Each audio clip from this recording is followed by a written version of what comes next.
o Marcelo, que vai dar continuidade nas nossas conversas aí, para falar sobre um grande dilema do setor público que eu levantei lá no início da minha fala, que é sobre a questão orçamentária municipal, como isso é complexo. O Marcelo vem falar para nós sobre a autonomia financeira dos municípios.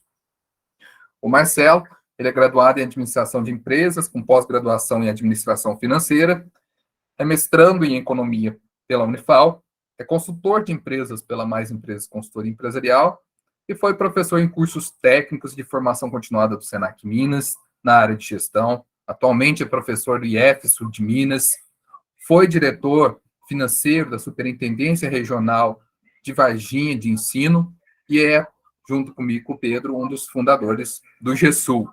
Marcelo, fica à vontade, seja bem-vindo aí. Olá, pessoal. Boa tarde a todos. Tá um prazer estar com vocês. Farei minha apresentação aqui e peço a todos a atenção por essa temática tão importante. Falarei um pouquinho sobre a autonomia dos municípios.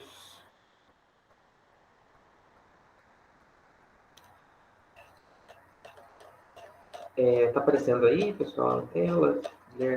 Tá sim, Marcelo. Tá sim? Então, vamos lá, dando continuidade também, aproveitando o gancho da fala do Guilherme, do Pedro, incrementando as nossas discussões, vou falar sobre a autonomia financeira dos municípios. Essa temática tão importante, tão relevante, que nos esbarra a todo instante, pois lidar com a gestão pública é um desafio, e tem para mim que lidar com a gestão pública nos municípios é ainda mais desafiador. Então, vamos trabalhar um pouquinho esse tema. Eu acho que, em primeiro passo, eu acho que do que o Pedro e o Guilherme já nos trouxe, já está enaltecida a relevância do tema, mas eu quis trazer alguns dados que são pertinentes ao sul de Minas para a gente entender a importância real de falar sobre autonomia financeira municipal.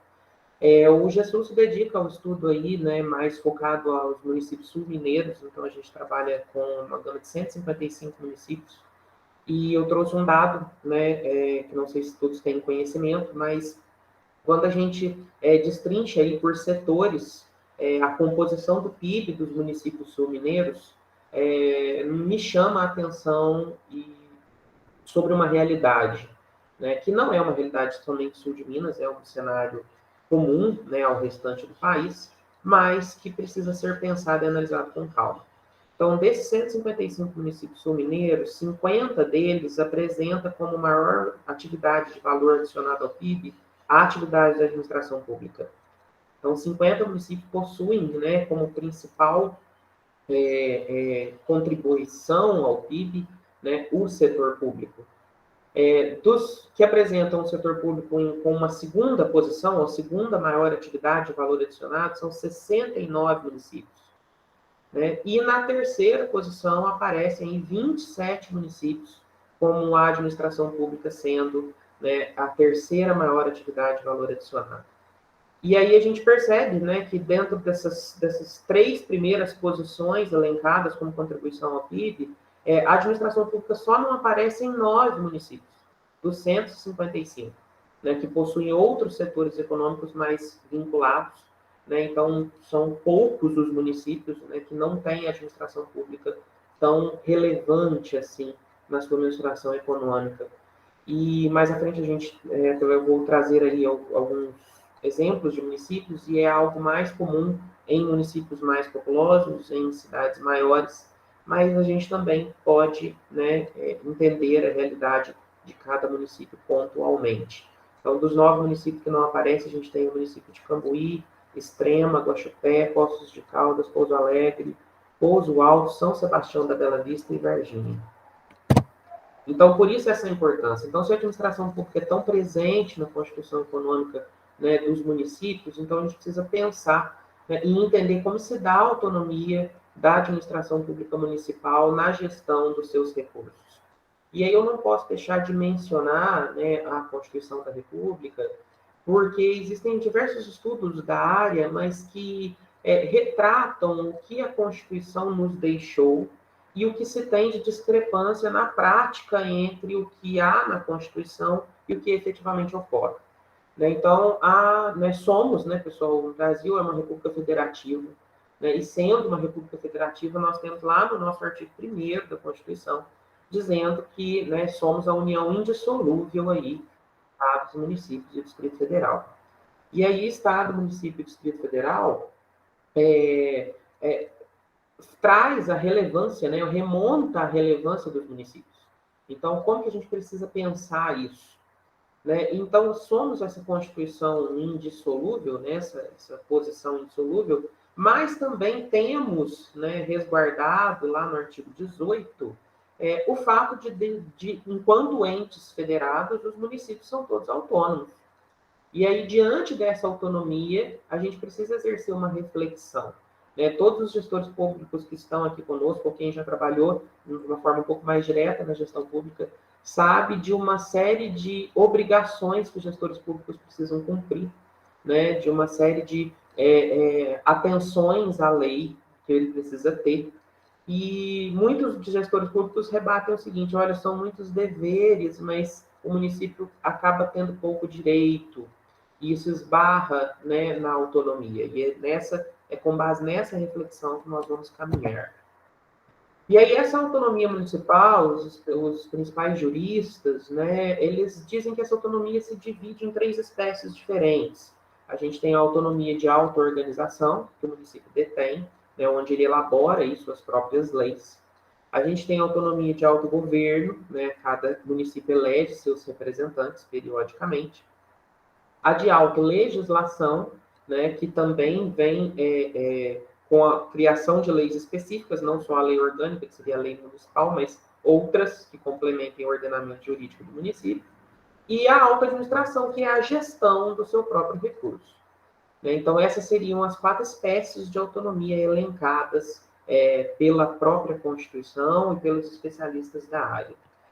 O artigo 35 da Constituição Federal traria a exceção a essa autonomia, seriam as possibilidades de intervenção federal, né? Mas que são possibilidades de intervenção que fazem parte, né, do cotidiano dos entes federados, que estão vinculados, né, ao pagamento das dívidas, né, frente a outros entes, então, eventuais dívidas que os municípios tenham para com o Estado ou para com a União, né? A obrigatoriedade da prestação de contas também, que já é algo que tem se tornado cada vez mais corriqueiro, né? Tem dado cada vez mais corpo frente, né, aos municípios.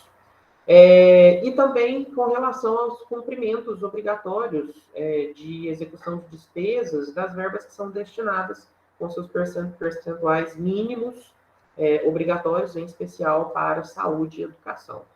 E nesse inciso 4 a gente teria qualquer outra possibilidade de intervenção por determinação judicial, tá? Claro, prevista em Constituição, mas por determinação judicial. Então, a gente percebe que não é uma autonomia absoluta, mas que existe autonomia. O grande entrave ocorre quando a gente começa a pensar na autonomia financeira desses municípios. Porque a gente tem aí uma autonomia administrativa, a gente tem uma autonomia política, né, muito bem desenhada, muito bem definida pela Constituição Federal, mas, segundo, né, os estudiosos da área, não é possível cumprir ou fazer-se cumprir essa autonomia administrativa e política se não houver autonomia financeira. Né? Então, não consigo executar políticas públicas, e o município, né, não consigo executar políticas públicas e fazer cumprir verdadeiramente, né, a minha autonomia se não há recursos para tanto. E aí isso os gestores municipais conhecem bem, né, essa dificuldade dos anseios de possibilidades de ações para execução, né, de diversas políticas públicas que muitas vezes não dispõem de recurso suficiente. E mais do que isso, recursos que possibilitem um pouco mais de gerenciamento, porque muitos dos recursos vêm, né, na gestão pública a gente utiliza muito esse termo, né, mas muitos recursos vêm muito carimbados, né, só podem ser utilizados para finalidades muito específicas, né, e que vez ou outra esbarram em projetos e demandas da comunidade né, dentro da ótica municipal. Então, há que se pensar, né, como que se dá essa autonomia financeira e de que forma, né, o município pode tentar ampliar essa autonomia financeira para se fazer garantir verdadeiramente a autonomia cerceada, licenciada via Constituição. E aí existem diversos estudos, né, e os defensores aí da descentralização de recursos organizam, né, a arrecadação ou a possibilidade de arrecadação, de geração de receita nos municípios, muito voltada para a receita tributária, né? Todos nós temos conhecimento de que a gestão pública, municipal ou não, ela tem a fundamentação da sua origem de recursos ancorada muito fortemente na arrecadação tributária. Então, a gestão pública, né, vive, né, e sobrevive muito dessa arrecadação tributária. Porém, na ótica do município, o desafio é maior, pois não são todos os tributos que são de competências, né, próprias do município. Então, a gente teria aí, né, a competência própria, na sua maior parte, né, o IPTU, o ITBI e o ISS configurariam aí as origens de receitas próprias dos municípios, né? Porém, temos, né, o que os especialistas denominam como receitas impróprias, que são os recursos transferidos de outros entes federados, em especial Estado e União, né, que repassam valores para que os municípios tentem organizar suas finanças. Lembrando, né, que o que é de arrecadação própria, o município ele tem maior regulação, porque parte dele é a gestão, mas também é claro que em parceria com o poder legislativo ele consegue rever, ele consegue estruturar, ele consegue revisar uma série de possibilidades para ampliação da arrecadação ou até a melhoria da arrecadação daqueles tributos que lhes são próprios. O que não acontece com os impróprios, pois demandaria aí um monitoramento mais próximo dos demais entes. E aí, o que acaba acontecendo na prática? Né? A gente observa que os municípios, na maioria massacrante dos municípios brasileiros, eles não sobrevivem somente com a arrecadação tributária própria. E por isso, ao longo da nossa história, né, foi se percebendo forte dependência dos municípios, em especial os menores, do Fundo de Participação dos Municípios.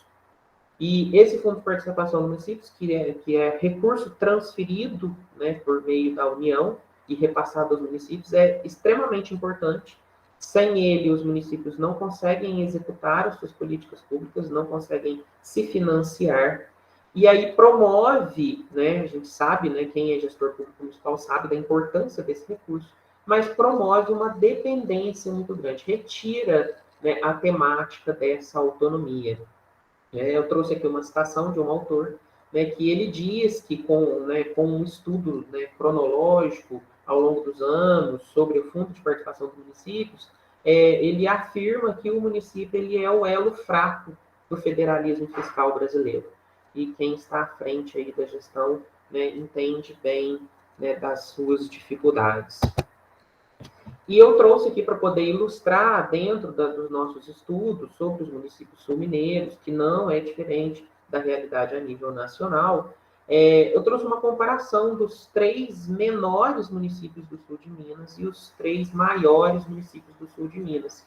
Do como essa receita, né, própria, né, que viabilizaria maior autonomia dos municípios, muitas vezes é muito tímida. Aqui, quando eu digo municípios menores, eu me baseei na população, tá? Então, pensando, né, na quantidade de munícipes aí, a gente tem os 3 menores municípios do sul de Minas, né, o município de Seritinga, de Consolação e de Senador José Bento. E quando a gente pega o que esses municípios têm de receita própria, esses dados são de 2021, tá, pessoal? Quando a gente pega o que esses municípios tiveram de receita própria e calcula isso per capita, né, ou seja, divide pelo número de munícipes, a gente percebe um valor tímido. Vou pegar o exemplo aqui do menor município, que é o Senador José Bento. Ele tem aí uma receita própria tributária, teve uma receita própria tributária em 2021 de R$ 60,61 por habitante, né? Isso por ano, tá, pessoal? Então, é algo muito pequeno, pensando no que um município, mesmo que de pequeno porte, precisa realizar, né, de ações e de políticas públicas para a sua comunidade. E quando a gente compara, né, e aí evoluindo para a questão da autonomia, quando a gente compara essa receita própria com a receita corrente do município, a gente percebe que é muito aquém. Então, esses 3 municípios, né, quando comparado do total da receita corrente no ano de 2021 com a receita própria, a gente percebe os números muito pequenos. Então, o senador José Bento, por exemplo, não chega nem a 1% o que o município tem de receita própria, se comparado ao todo que ele tem de receita corrente no ano. E aí essa receita corrente, ela vem oriunda das transferências. Seria esse último quadrinho aí, essa última coluna. A gente tem aí 97%, para o senador José Bento, né, 97% da receita corrente do município é oriunda das transferências, né, do Estado e da União. Então, o que promove uma forte dependência deste município em relação, né, a outros entes federados. Muito ancorado, né, quando a gente diz transferências, pessoal, transferências diversas, né, de impostos que são de competência dos outros entes, do fundo de participação dos municípios, ou de verbas específicas, como por exemplo, a verba do Fundeb. Tá?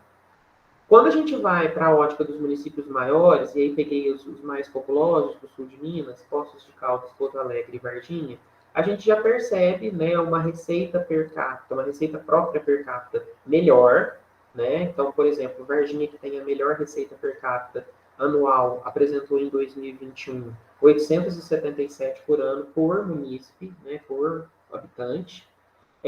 Quando eu comparo essa receita própria com a receita corrente, também já tenho, né, dados mais elevados. Varginha apresentou o melhor percentual, 18% da receita corrente do município é receita própria, né, oriunda de tributos de competência privativa do município. E a gente percebe também uma dependência um pouco menor, ainda fortemente marcada, mas no caso de Varginha, por exemplo, ou Pouso Alegre, que apresentou um índice um pouco melhor, né, na verdade, desculpa, Poços de Caldas, pensando na perspectiva da autonomia, né, Poços tem uma perspectiva melhor. Então, ou seja, Poços dependeria de outros entes federados para a composição da sua receita corrente em 64%. Então, a gente, né, começa a perceber, né, sobre esse grau de dependência de recursos oriundos de outras esferas. E aí eu trouxe um estudo realizado pela Mônica Antinarelli, ela é da UFMG, e ela fez um estudo em 2012, e esses dados são provocativos, porque o estudo foi a nível estadual, então dos mais de 800 municípios mineiros, tá? Minas Gerais é o estado que tem mais municípios do país. Quando se comparou a receita própria oriunda de ISS, PTU e ITBI com o que vem transferidos tão somente do ICMS, que até então a gente estava falando de todas as transferências, mas quando a gente compara com o que vem do ICMS transferido pela figura do Estado, somente dos maiores municípios, somente o município de Belo Horizonte e Juiz de Fora apresentam arrecadação própria superior ao repasse de ICMS. Tá? Então, do estado todo, dos municípios maiores, lá eles dividiram esses municípios em 3 faixas por habitantes. Então, municípios de até 10 mil habitantes, depois de 10 mil a 100 mil, e os acima de 100 mil. Então, de todos os municípios acima de 100 mil em Minas, somente Belo Horizonte e Juiz de Fora possuem arrecadação própria superior ao repasse de ICMS. Quando a gente vai para a ótica dos municípios menores, a gente tem um número muito tímido também. Então, a gente tem aí 5 municípios apenas, né, com até 10 mil habitantes, e de 10 mil a 100 mil, apenas 3. Então, pensando numa gama aí de mais de 800 municípios, a gente teria 10 municípios que têm uma arrecadação tributária própria superior ao repasse de ICMS. Tá? E isso, né, isso se ancora, pessoal, você pode se ancorar em diversos problemas. Né? Então, qual que seria uma causa desses problemas? Então, a gente tem, né, a pouca possibilidade, a gente pode ter a pouca possibilidade em municípios de fontes geradoras desses tributos que promovam uma melhoria dessa receita própria. Então, esse seria uma das questões, muito vinculada à fala do professor Pedro. Então, ou seja, né, na expectativa de se proporcionar maior dinamismo econômico dentro do município, né, haverá a possibilidade de maior arrecadação tributária. Não necessariamente oriunda de receita própria, mas arrecadação tributária como um todo. Tá? Se for, né, se esse tributo for destinado para uma arrecadação tributária própria, via IPTU, via ISS, para o município, melhor ainda, que é o recurso que ele detém mais autonomia.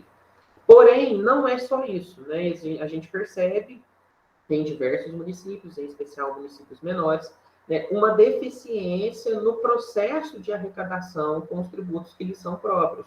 Essas deficiências podem ser físicas, né? Então, tem muita prefeitura que passa dificuldades com relação à sua infraestrutura própria, né? Ou então, né, deficiências humanas. Então, muita prefeitura passa pela dificuldade de contratação de servidores públicos ou servidores públicos que estejam aptos a lidar com a questão tributária, né? E também deficiências tecnológicas que podem otimizar aí o processo de arrecadação e fiscalização, né, dos tributos que são próprios do município, tá? Então, esses seriam dois pontos, né, onde estariam as causas e possíveis soluções desses problemas para ampliação, né, da autonomia e melhor arrecadação de receita própria. E também, não menos importante, o professor Pedro mencionou também sobre isso, e a gente não pode deixar de pensar, né, na seguinte possibilidade: já que melhorar a receita tributária do município esbarra muito na legislação, né, na própria Constituição, e também na legislação que não é de autonomia do município, que seria legislação estadual e federal, uma das possibilidades é o seguinte: já que não consigo efetivamente melhorar minha receita, posso tentar otimizar as minhas despesas. Então, nessa possibilidade, para fazer a minha receita, né, se tornar um pouco mais produtiva, eu posso tentar ampliar minha possibilidade de gastos por meio de parcerias, né, e consórcios públicos intermunicipais, que já são bons velhos conhecidos aí de muitos, mas que, possibilitando um melhor gerenciamento das despesas que estão a cargo do município, estão sob sua responsabilidade, abre-se um leque de possibilidades, de estratégias, né, de uma folga, né, financeira, por assim dizer, na execução desses seus gastos. A gente não consegue pensar, e aqui eu não estou no campo, a gente tem uma temática amanhã, de possibilidades de ampliação das receitas, que será trabalhado amanhã, de captação de mais recursos, e esse também é um outro grande desafio para os municípios, né? Formas de se arrecadar mais, em especial da União, né, ou até mesmo recursos internacionais, tá? Porém, né, ampliando-se maiores arrecadações, é positivo, é claro, mas isso não melhora a perspectiva de autonomia do município, dentro do que lhe é próprio, né, do que é passível a si de arrecadação. Então, é um grande desafio, né, para a nossa Constituição, né, nossa Constituição federativa, né, para a forma como estamos organizados. É um grande desafio para os municípios, mas é algo que precisa ser pensado, tanto da ótica da possibilidade de dinamismo econômico, de ampliação, né, de atividades econômicas que tragam mais receitas tributárias, quanto, né, da possibilidade de melhoria desse processo, de uma fiscalização um pouco mais apurada, né, de recursos tecnológicos que possibilitem, né, diminuição do processo de sonegação de impostos e ampliem a possibilidade da receita tributária. E, não menos importante, o dinamismo via consórcios públicos e cooperações, para que os municípios entre si, né, sejam mais produtivos, né, gastem, né, menos, e aí possibilitem sobras de receitas. E aí, para finalizar minha fala, gostaria apenas de deixar essa reflexão, né, do Rui Barbosa, um grande jurista, um grande defensor, né, do Pacto Federativo, né, onde ele diz que a história ensina que os países das liberdades municipais são os que mais resistem à tirania, e que é uma lição para aproveitar-se. Então, agradeço aí a atenção de todos e fico à disposição para dúvidas. Ótimo, Marcelo. Todos os temas aí combinando entre si, para a gente ver a importância desse planejamento municipal. E aqui, Marcelo, tem uma questão que o Gabriel levanta sobre o crédito de carbono. Será que vai viabilizar na receita dentro das finanças corporativas, ou pode ser que a gestão pública deixe de arrecadar e, eventualmente, imprevistos com DRE? É uma grande questão, né, Gabriel? Assim, além do crédito carbono, eu penso em todas essas outras possibilidades, né, de receitas alternativas, né? Porque para a gestão pública a gente quase sempre tem uma via de mão dupla aí.